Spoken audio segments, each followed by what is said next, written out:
কোনো টাকা হবে না। টাকা দেন, তারপরে ভিতরে যান। টাকা দেওয়া হয়ে গেছে। এবার যেতে দিন। 1 টাকা? এই জিনিসের আবার চলন আছে নাকি? অচল দিয়ে সচল ঋণিয়ে টাকা চান?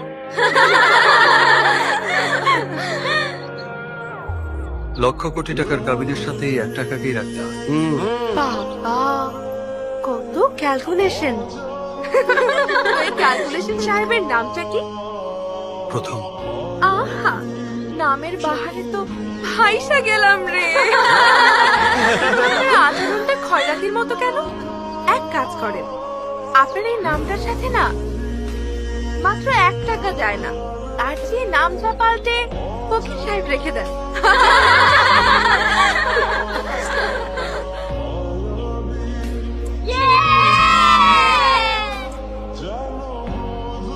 এই মিষ্টি খাওয়া।